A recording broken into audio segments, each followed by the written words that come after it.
Fala-se muito em técnicas novas, técnicas velhas.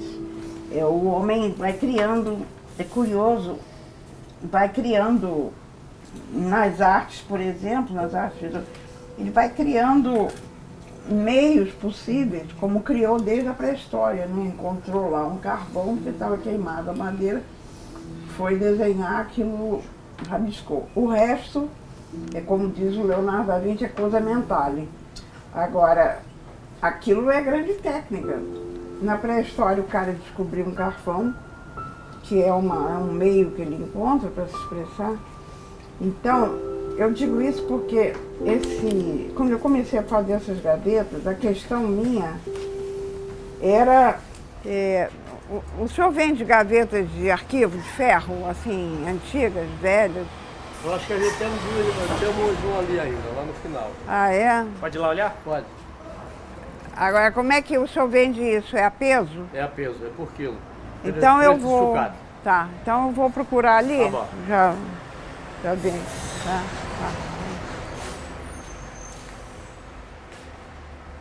Aquela também parece uma gaveta, olha lá, mas não é não. Não é não. Nessa transformação do meu trabalho, que acontece exatamente numa ruptura, meados dos anos 60, o meu trabalho abstrato, ele estava bem inserido dentro do contexto da época e internacionalmente, mas começa a não significar para mim mais soluções, não sei explicar porquê, eu sei quando. É claro que até se for olhar do ponto de vista político, eu acabei reparando que a minha ruptura com a questão abstrata, com a estética abstrata, ela se dá nesse tempo, em 65, os trabalhos já estão desagregados, vamos dizer, eu começo a fragmentar as formas e começa a entrar um elemento que eu mesma desconheço. Mas eu não estava mais me sentindo cômoda naquilo que eu achava que eu ia começar a me copiar, porque eu já tinha entendido, tipo assim, já entendi a charada, entendendo? Não sabia direito o que estava surgindo e começo a desenhar órgãos, o coração, esse corpo humano. Eu disse, bom, sei lá por que ele está aparecendo, por que eu quero trabalhar com os órgãos do corpo humano. Mas trabalhar como? É um desenho? É uma pintura? Vou fazer uma gravura? Comecei a ver a própria estranheza do que eu teria de enfrentar. Mas aí é que tá, você anda para frente e não consegue ir, ainda bem. Não olha para trás, não vira estátua de sal. Eu tenho muito isso na cabeça, Deus me livre.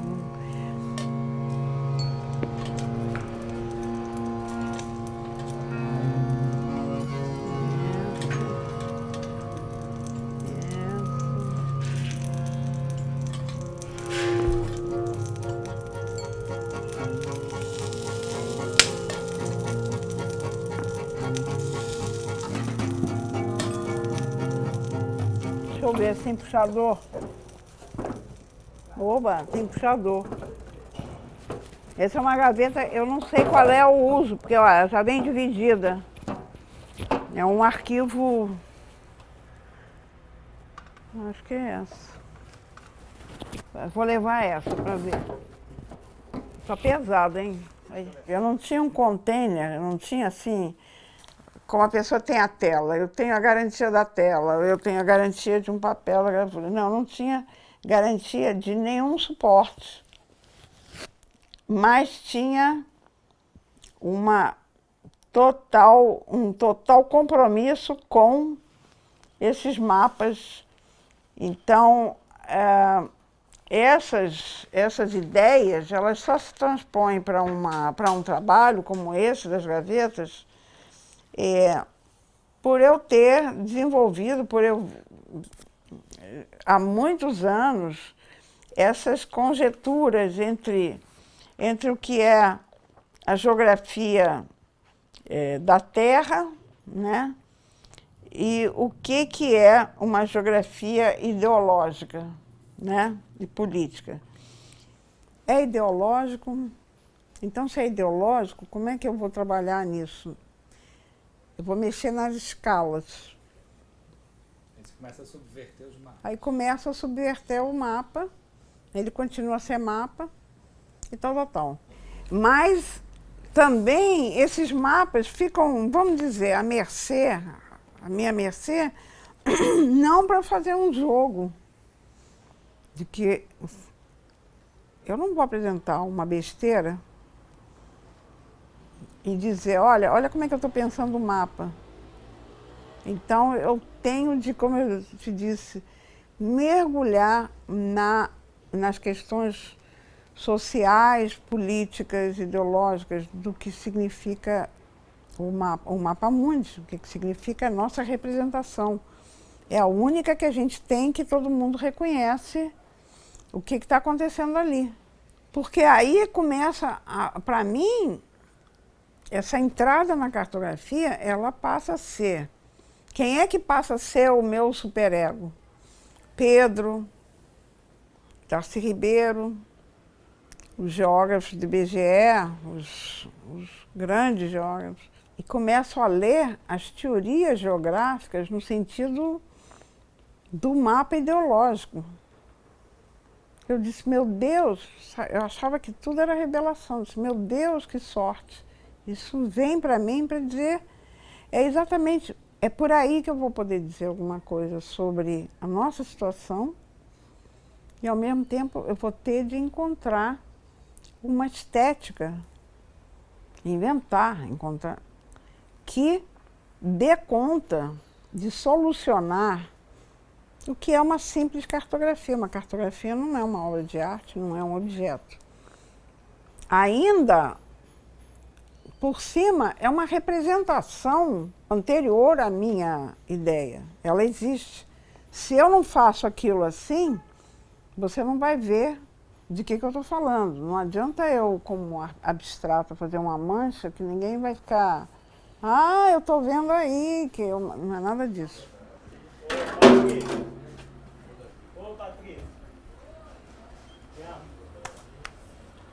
E o meu filho, Davi, a gente fez um laboratório para ele aqui, porque ele tinha estudado fotografia e, de repente, que o Davi já era o matemático, depois se tornou e tal, mas ele tinha muito interesse na fotografia. Não por acaso ele foi parar na inteligência artificial no olho.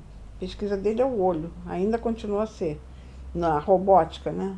Então, o Davi tinha aprendido fotografia porque no ginásio das escolas, ele era do colégio de aplicação. Então, nos colégios públicos, tinham dito, não tinham resolvido, mas tinham dito para todo aluno arranjar, trabalhar em alguma profissão, aprender alguma coisa. Aí, no MAN, tinha um curso de fotografia, e o Davi foi aprender, e logo o Davi, vendo essas coisas meio conceituais minhas, começou a fotografar nuvens, e não sei, por conta dele.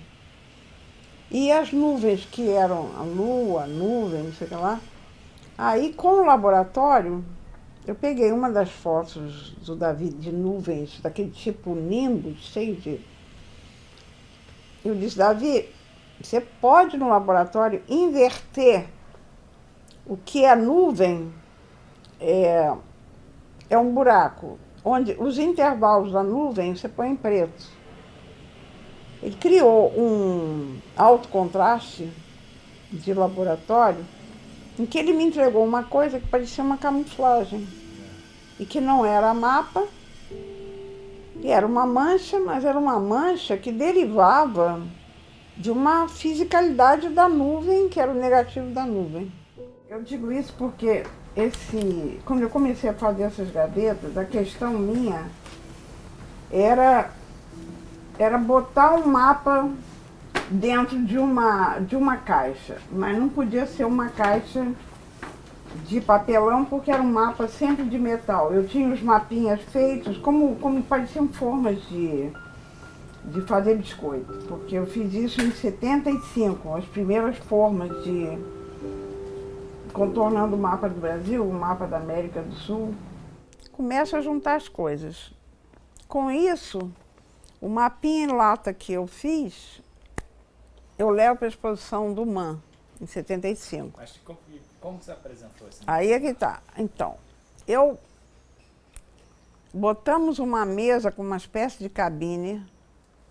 Tudo era mesas de madeira com meus livrinhos, para as pessoas folhearem. Mas uma espécie de cabine dentro do espaço, era ali no mezanino, né, do MAN.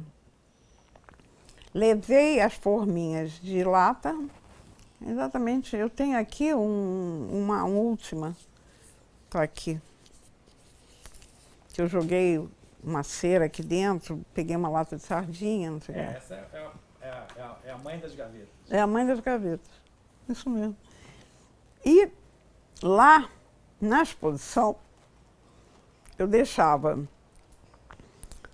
Tinha a forma do Brasil e da América do Sul, Latina, então. Deixava massa de pão, tipo biscoitos, né? Fazia a massa aqui em casa, levava, deixava um monte de massa de pão e dizia para cada um que vinha para a exposição que calcasse, tirasse a sua forminha de Brasil, que eu ia levar para casa para assar e que viessem no dia seguinte. Eu consegui um público tão louco que vinha no dia seguinte para comer o Brasil, para comer não sei o que lá, né? Isso é antes do Pão Nosso. O Pão Nosso é de 78, isso é de 75. Mas eu continuava com esse mapa, a deriva, né?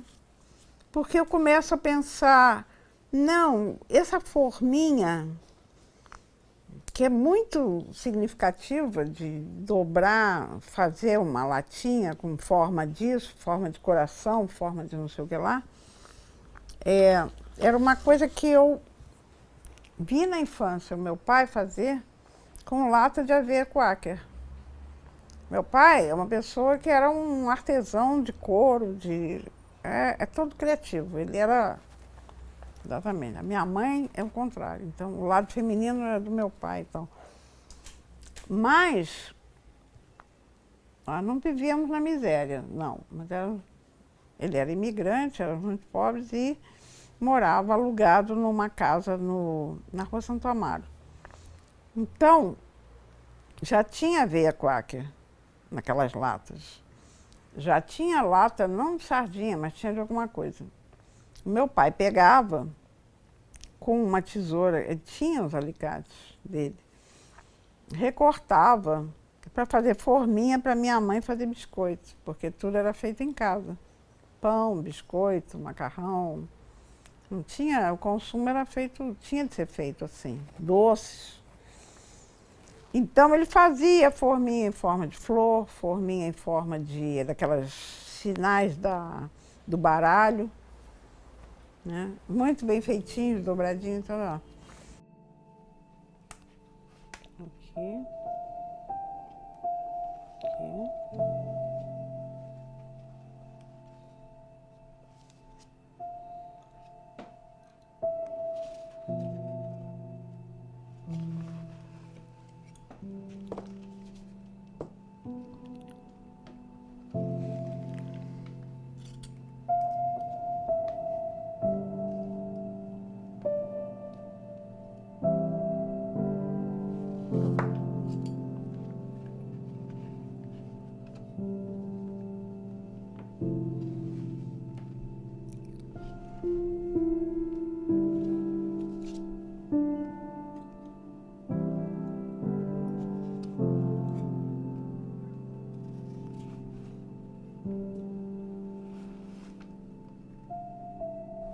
Bom, fiquei com as forminhas em casa e como essas buscas, assim, um dia eu vou fazer uma coisa com essas formas.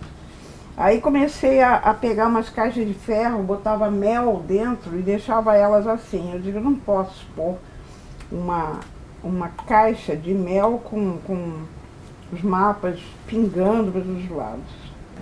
Fui vagando pela cidade, que é meu... Eu não tenho mais esse hábito, mas era meu ir lá pela Mente Sá, lá perto do Morro da Conceição. Isso foi já foi em 95. E quando fiz os mapinhas, foi em 75. Posso dizer que eu andei 20 anos pelo deserto procurando um container. E uma vontade de dizer, de chegar àquilo. Eu achei as gavetas. Elas são realmente o único container para esse meu trabalho. Aí sento para estudar, comecei a comprar gavetas. Cada gaveta vem com uma divisão, uma divisória do seu uso que eu quis manter. Exatamente porque ela é uma memória que eu não sei de quê. Um trabalho dentro de uma gaveta que já foi usada, cujo ferro já está todo enferrujado, que apresenta no momento que eu encontrei nesses lugares de ferro velho, né? Lá no Morro da Conceição, e algumas lojas que ainda havia na Lapa, que vendiam gavetas, né, de segunda mão, eu encontrei algumas das gavetas que não se assemelham em nada às gavetas atuais que nós temos, porque, primeiro, com os puxadores para fora, com rodinhas atreladas para poderem correr, ou gavetas de arquivo que não tem nem começo nem fim, os dois lados são a gaveta e dentro tem aquelas fichas, né, todas marcadas.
É uma poética minha, uma invenção, mas ela lida com momentos como, por exemplo, quando eu fiz os mapas em que eu comparei o mundo em termos do petróleo, do subdesenvolvimento, né, da hegemonia cultural.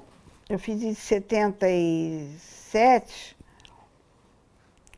Então, o resultado, vamos chamar artístico, do mapa não tinha graça nenhuma, porque esses mapas, para eu distorcê-los de acordo com a estatística do petróleo, então alguns países quase são ilhotas e outros são imensos.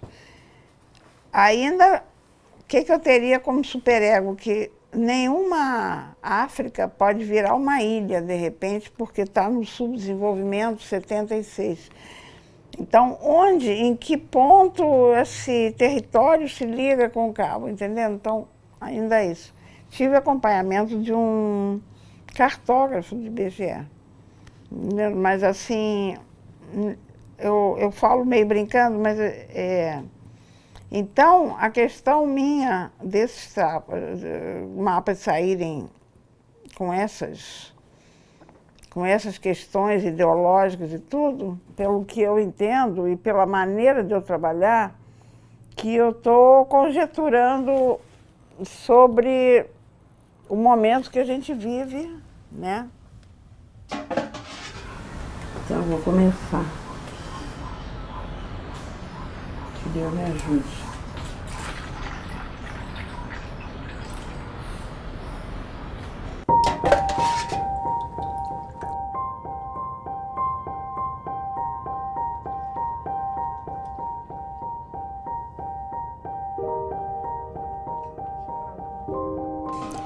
Então, esse momento de fazer a gaveta, ele teve de se tornar um ritual. Um ritual, primeiro, claro, não falem comigo, não vejam. A janela tem que estar fechada, porque se entra um vento, de repente, o vento vai fazer assim na cera. Entendeu? Os telefones são desligados. Eu não sou nada maníaca, eu faço tudo numa bagunça danada. De repente, aquilo ali tinha de se preparar mesmo. Se preparar, como prender os mapas. Como prendê-los para que quando essa cera pelando entra, não desloquem. Os primeiros mapas ficaram, onde é que eu vou ficar? Afogou, acabou.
Depois de derretidas a quase 100 graus, vinha com os baldes, quer dizer, começo um aprendiz de feiticeiro, trazendo baldes de cera, derramando,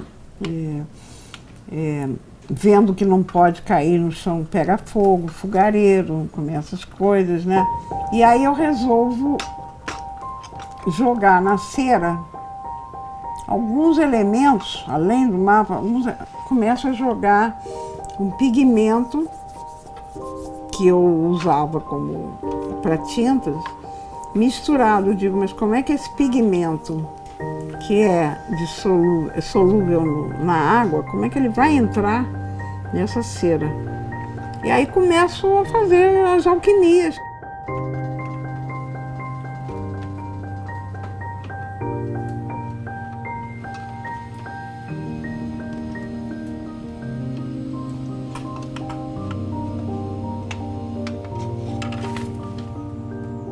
Começo a ver um mundo mais incrível, que é aquela superfície. À medida que os pigmentos que eu vou descobrindo, eles mergulham como se fosse o começo do mundo.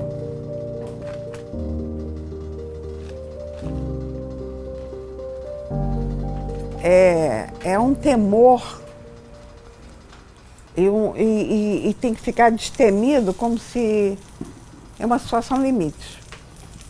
Uma obra dessa maluquice que eu chamei de fronteiriço, porque me ocorreu que tudo isso eu estava lidando com fronteiras, e a fronteira da própria gaveta já me deu essa resposta.